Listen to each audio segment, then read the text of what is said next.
Today, I'm sharing the last of 3 episodes about sources of hurry in our lives. In the first 2, I talked about how anxiety and insecurity are significant contributors, motors, even viruses for hurry in our lives. Today, I'll talk about overwork as a third virus of hurry that is epidemic in our current context. Welcome to the Unhurried Living Podcast.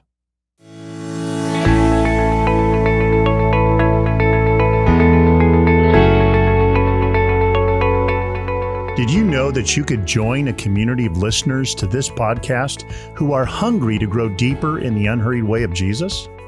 There's nothing quite like having a group of like-minded friends with whom to share the journey.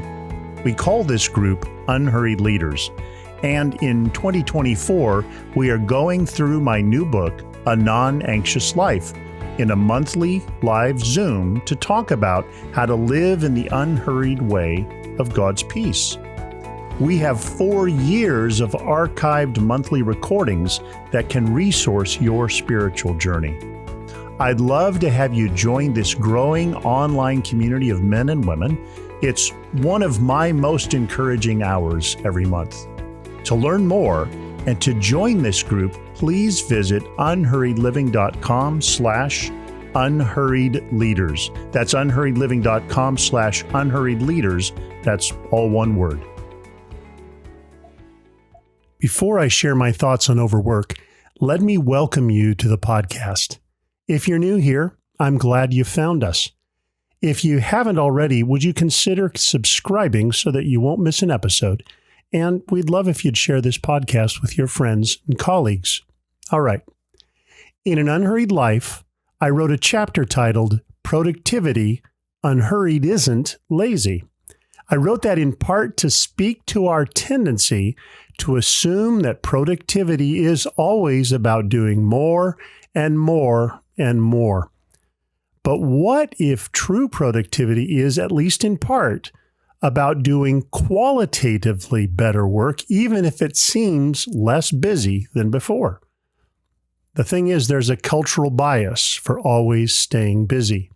So in that chapter of An Unhurried Life, I quoted a passage from Thomas Merton that has lived in my imagination for a while now. He says, quote, "Some are attached to activities and enterprises that seem to be important, blinded by their desire for ceaseless motion, for a constant sense of achievement, famished with a crude hunger for results, for visible and tangible success. They work themselves into a state in which they cannot believe that they are pleasing God unless they are busy with a dozen jobs at the same time," unquote. Merton wrote those words more than 60 years ago. Don't they describe a lot of our lives today? We seem to be terrified of stopping, even for a moment, to ask ourselves a question like, is what I am frantically busy doing right now actually all that important to me? Will I be grateful for everything I'm doing now in another month or even another year? Those are questions that will grow your work discernment. Now, the scriptures remind us that we are God's handiwork, created in Christ Jesus to do good works, which God prepared in advance for us to do. I wonder if when we hear that, we assume it's only talking about good deeds or maybe volunteer work we would do at the church. Do we connect Paul's words about good works with good work we might do in our jobs? I believe God cares about the work we do in our jobs even more than we do. I believe that God is at work in advance of any particular workday, making ready good opportunities for us to engage in our daily work. I believe we can learn how to become more discerning so that we learn how to do our jobs, whatever those jobs may be, in a way that is more in keeping with God's preparations and intentions. I really believe that we are meant to do good things in our jobs that will ring into eternity. But frantic busyness rarely, if ever, bears this kind of fruit. Hurry is short-sighted. It produces work done without a vital, long-term vision. Okay, back to Merton. It floors me that he says that we work ourselves into a state in which we cannot believe that we're pleasing God unless we're busy with a dozen jobs at the same time, unquote. We imagine that the only way to please God is to be frantically busy. This is the way in which our bias for overwork and overbusyness actually ends up being far less productive in a way that really matters. And this exposes how hurry is too often less productive than a more unhurried pace is. Now, in that same passage, Merton continues saying, quote, "Sometimes they fill the air with lamentations and complain that they no longer have any time for prayer, but they have become experts in deceiving themselves, that they do not realize how insincere their lamentations are. They not only allow themselves to be involved in more and more work, they actually go looking for new jobs." I've said before, we often have mixed feelings about our busyness. Sometimes we're complaining about how busy we are, but sometimes we're bragging. And frankly, neither complaint or boasting are great modes for good work. You see, there's an irony when it comes to our bias for busy. Overbusyness can be a greater sign of soul laziness than inactivity is. There is another passage from Merton that I've shared with more than one leader in coaching or more than one leadership group that I was training. In this passage, Merton offers an antidote for our frantic busyness rooted in a bias for overwork. Quote, "There are times then when in order to keep ourselves in existence at all, we simply have to sit back for a while and do nothing. And for someone who has let themselves be drawn completely out of themselves by their activity, nothing is more difficult than to sit still and rest, doing nothing at all. The very act of resting is the hardest and most courageous act he can perform, and often it is quite beyond his power." Unquote. That is such wisdom. I mean, too often we've let our busyness completely distract and overwhelm us so that we hardly remember that God's with us, that God has invited us to himself, that God has given us good opportunities, and that God wants us to engage them in a collaborative relationship with him. Instead, Merton recommends that we do the courageous thing. Stop, sit back for a bit, and do nothing. Can you think of anything harder for someone attached to busyness as their primary identity? But can you think of a better bit of wise counsel for the hurry addicted? See, there's an irony I've noticed in myself. When I'm soul weary, I find it far easier to engross myself in relatively meaningless busyness and harder to say yes to good work and then good rest. I've said it many times, and I believe this to be true. Good rest is hard work. When we're exhausted, true rest seems beyond us. And when we're exhausted, we don't have a lot of discernment about what work matters most and what is urgent but unimportant. What I've found in my own experience is that when I'm deeply weary, I often make bad choices about my work. I'm not very discerning about what I say yes to and what I say no to. When I'm exhausted, I've almost welcomed an easy and distracting task, so I don't have to think about my deep weariness anymore. I just add more meaningless work to my overwork as a way of numbing my awareness of just how tired I am. Does that help? It really doesn't. Being numb to my exhaustion does not refresh me. It just postpones the inevitable crash. Since the pandemic began, these 4 or so years have felt like some of the most challenging years of my 40 years in ministry work. I wonder what your experience has been like over these last few years.